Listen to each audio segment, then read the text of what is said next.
নমস্কার বন্ধুরা, কুমকুমের কথকথায় আপনাদের স্বাগত। আমি কুমকুম স্বরচিত গল্প শোনাব। গল্পের নাম আত্মগোপন।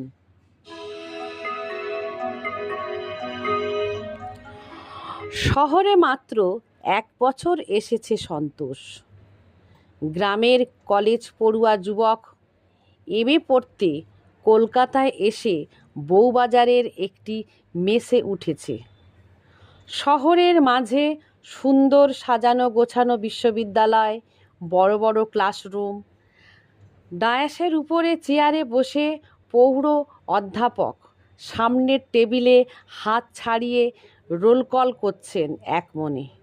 গুরু গম্ভীর কণ্ঠস্বর ক্লাস ঘরের চার দেয়ালে প্রতিধ্বনিত হচ্ছে। কিছু ছাত্রছাত্রীরা কিন্তু এই সুযোগের সদ্ব্যবহার করতে ছাড়ছে না। চোখ ঠেরাঠেরি মুচকি হাসি চলছে। অধ্যাপক মশাই হঠাৎ থমকে গিয়ে বললেন, সন্তোষ সর্দার। মাঝের সারি থেকে উঠে দাঁড়ায় বিস্মিত সন্তোষ। অধ্যাপক মশাই নাকের উপরে সাঁটা চশমার ফাঁক দিয়ে তাচ্ছিল্যভাবে একটু তাকালেন সামনে দাঁড়িয়ে থাকা ছাত্রটির দিকে। কিছুক্ষণ পর আবার আগের মতো কাজে ফিরে গেলেন। সন্তোষের যেন কেমন মনে হলো, মরা মানুষের মতো থপ করে বসে পড়ে। কিন্তু পরক্ষণে তার কান গরম হয়ে উঠল। সর্দার পদবি যেন তার জীবনে মহা সমস্যায় ফেলেছে। পদবিটা যেন ঘৃণা ও অবজ্ঞার স্মারকপত্র।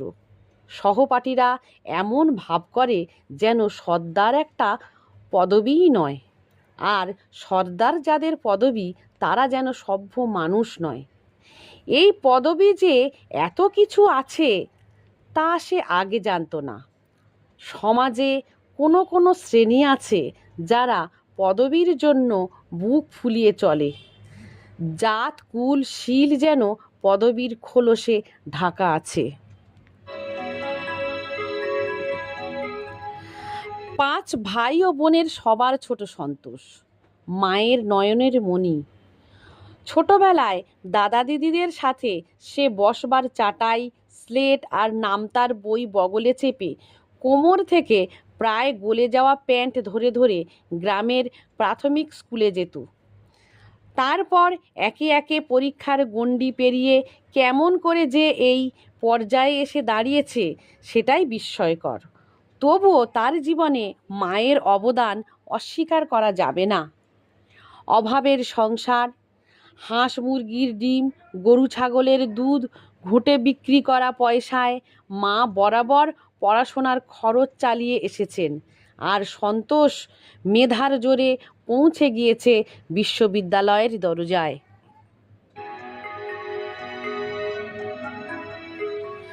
বিকেলে মেসে ফিরে বিছানায় একটু গড়িয়ে নেয় সন্তোষ। ক্লান্তিতে সবে একটু চোখ বুজেছিল।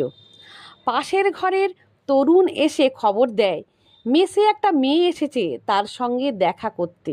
সন্তোষ মাথার কাছ থেকে হাত সরিয়ে চোখ খুলে বললে, এ সময় আবার কে এলো? দেখো না কে এসেছে। সন্তোষ দরজার দিকে তাকাতেই দেখে রুবি। দরজার মুখে দাঁড়িয়ে আছে তারই সহপাঠিনী রুবি দত্তগুপ্ত। ও যে এখানেও আসতে পারে সে কথা ভাবতেই পারছে না সন্তোষ। কই, আমাকে ভেতরে আসতে বললে না তো? একটু অনুযোগের সুরে বলল রুবি। সন্তোষ খানিকটা মন্ত্রমুগ্ধ অবস্থায় বলল, ও এসো এসো। তখনও সন্তোষের বিস্মিত চোখ রুবির দিকে। রুবি নিচু গলায় বলল, বসতেও বলবে না? হাঁ করে তাকিয়ে, দেখছোটা কি? সন্তোষ জড়তা কাটিয়ে একটু স্বাভাবিক হবার চেষ্টা করল। বলল, এসো বসো। রুবি বলতে থাকে যে ক্লাসের শেষে তোমাকে কত খুঁজেছি। শেষে অরিজিতের কাছ থেকে তোমার ঠিকানা নিয়ে তারপর চলে এলাম তোমার এখানে।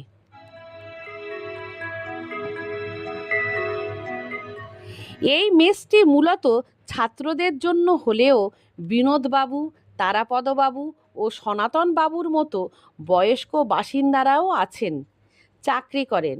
সন্ধ্যায় অফিস থেকে ফিরে আড্ডা দেওয়া এদের চাই। তারাপদবাবু বিনোদবাবুকে বললেন, আপনার তো দাদা কিছু বোঝা যাবে না, সরকার পদবীর আড়ালে বেশ আছেন, আর আমরা যেন নাম্বারিং করা মাল।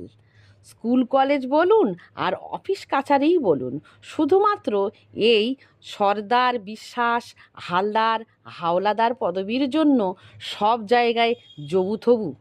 কারো কাছে নামটা পর্যন্ত বলতে গেলে সংকোচ হয়, পাছে নাক সিটকায়।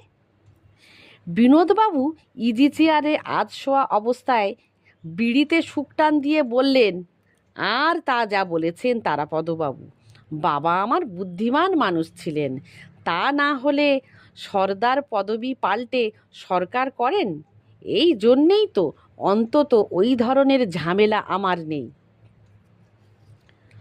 আপনি না হয় পালিয়েই বাঁচলেন, কিন্তু সবাই তো পালাতে জানে না, অনেকে চায়ও না। একটু খোঁচা দিয়ে বললেন তারাপদবাবু।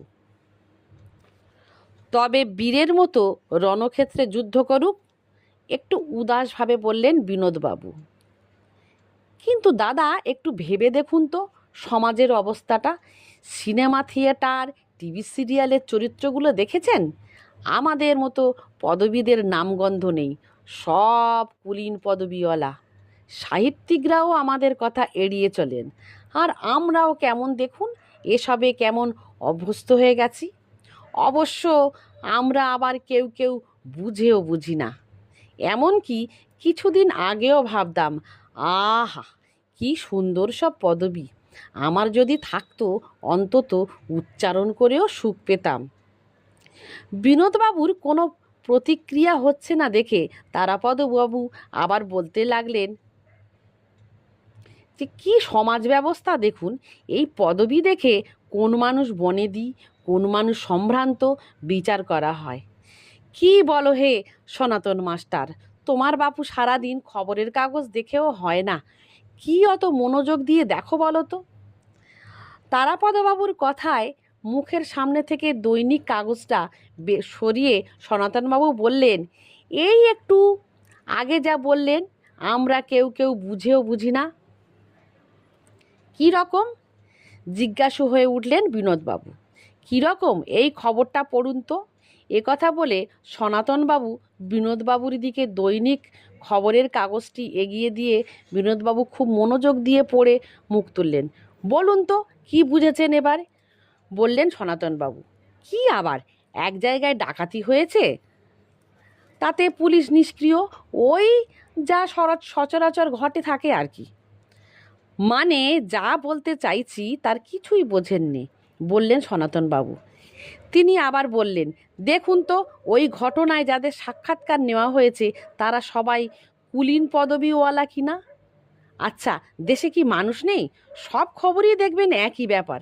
আর কি বলবো, সাংবাদিকগুলোও কারা দেখুন। সত্যি সনাতন, এতদিন তো এভাবে ভেবে দেখিনি। কলম সব ওদের হাতে রেখেছে, লিখবেও সব এক পেশে। কোন দেশে বাস করছি রে বাবা! ঘুষখোর, প্রতারক, জোচ্চোর, দুর্নীতিগ্রস্ত মানুষ হয়েও সমাজের স্তম্ভ হয়ে আছে, আর আমরা চোরও নই, ডাকাতিও করি না, সামান্য কেরানিগিরির চাকরি, তবুও এই পদবীর জন্য আমাদের কেমন সংকোচ করে চলতে হয়। আপ্লুত হয়ে ওঠেন তারাপদবাবু।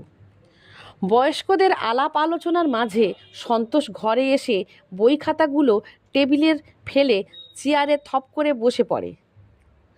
আর কত টিউশন করবি সন্তোষ, সামনে যে পরীক্ষা, শরীরটা তো ভালো রাখতে হবে। বাড়িতে বল না এই কমাস টাকা পাঠাক, দরদি গলায় বললেন তারাপদবাবু। ওর বাড়িতে কি সে অবস্থা আছে যে টাকা পাঠাবে? বিনোদবাবুর গলায় সহানুভূতির ছাপ। ভারী কি চালে তারাপদবাবু বললেন, ছেলেটা বোধহয় একটু ভালোভাবে থাকলে ফার্স্ট ক্লাস পেতে পারে। আর হ্যাঁ, রুবি না কি যেন সেই মেয়েটি এখানে ঘন ঘন আসে কেন? জিজ্ঞাসা ছুড়লেন সন্তোষের দিকে। যাই, আমার আবার পড়তে বসতে হবে। সন্তোষ টেবিল থেকে বই খাতা সরিয়ে পালিয়ে বাঁচে। সনাতনবাবু সন্তোষের চলে যাবার পথের দিকে তাকিয়ে খানিকটা মুখ ফিরিয়ে নিয়ে বললেন, আপনি দাদা এমন কথা বললেন, শেষ পর্যন্ত ছেলেটাকে চলে যেতে হলো। আমার কেমন যেন সন্দেহ হচ্ছে সনাতন, নিজেকে তাই আর ঠিক রাখতে পারলুম না। পাছে ছেলেটা আত্মগোপন না করে ভবিষ্যতে বিনোদবাবুর মতো সর্দার থেকে সরকার। হে হে হে হে। কথা শেষ হতে না হতে বিনোদবাবু রেগে গিয়ে বললেন, যদি পালিয়েই বাঁচতে চায় বাঁচুক, তা নিয়ে আপনারও তো মাথা ব্যথা কেন? তারাপদবাবুর কথাই ঠিক হলো। এর রেজাল্ট বেরোলে দেখা গেল সন্তোষ ফার্স্ট ক্লাসই পেল। মেসের মধ্যে আনন্দের জোয়ার বইতে থাকে। তারাপদবাবু সামনে যাকেই পাচ্ছেন তাকেই সন্তোষের রেজাল্টের খবর বলছেন। কয়েক মাসের মধ্যে সন্তোষ ভালো চাকরিও পেয়ে গেল। রুবিদের বাড়িতে এখন তার দারুণ কদর। সে মেস ছেড়ে ফ্ল্যাটে গিয়ে উঠল এবং মেসের সঙ্গে তার সম্পর্ক ক্রমশ ক্ষীণ হয়ে এলো।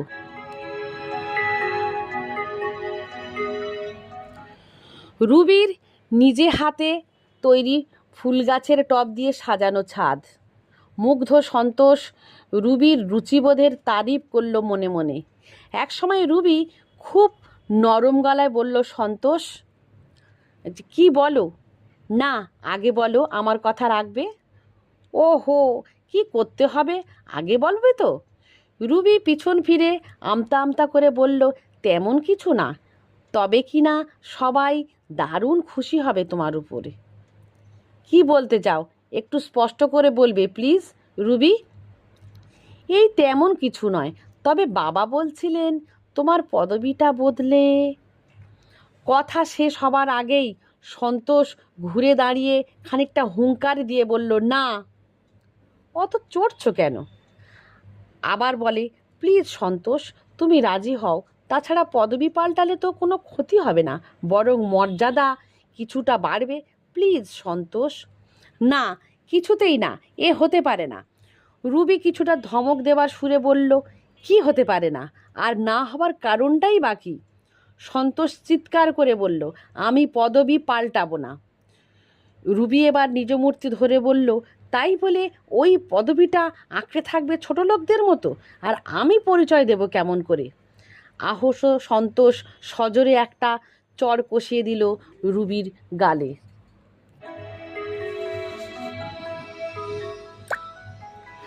3-4 বছর পর তারাপদবাবু ও বিনোদবাবু শিয়ালদহ রেল স্টেশনের থেকে নেমে হন হন করে এগিয়ে চলেছেন বাস ধরার জন্য। আরে আরে সন্তোষ না, কত পরিবর্তন হয়েছে তোর, চেনাই যাচ্ছে না। তুই তো আমাদের কথা প্রায় ভুলেই গেছিস, পথ ভুলেও মেসে আসিস না।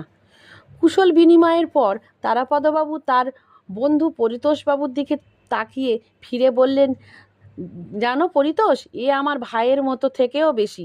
একসময় মেসে থাকতাম, এখন রেল দপ্তরের কর্তা ব্যক্তি গোছের। আপনার নাম কি জানতে চাইলেন পরিতোষবাবু। তারাপদবাবু এগিয়ে এসে বললেন, এই আমি কয়েক বছর আগে তোকে একটা ছেলের কথা বলতাম না, আমাদের মেসে ছিল, সেই আমাদের সন্তোষ রে। সন্তোষের মুখে একটা কৃত্রিম গাম্ভীর্যের ভাব ফুটে উঠল। তারাপদবাবুর চোখে সন্তোষের সেই হাসি মুখ যেন আর নেই, তার বদলে কালো হয়ে উঠেছে। সন্তোষ দায়সারা গোছের সৌজন্য দেখিয়ে শুকনো গলায় বলল, আমার নাম সন্তোষ রায়। আমার লেখা ভালো লাগলে চ্যানেলটি লাইক করবেন, মতামত দেবেন, সাবস্ক্রাইব করবেন। ধন্যবাদ।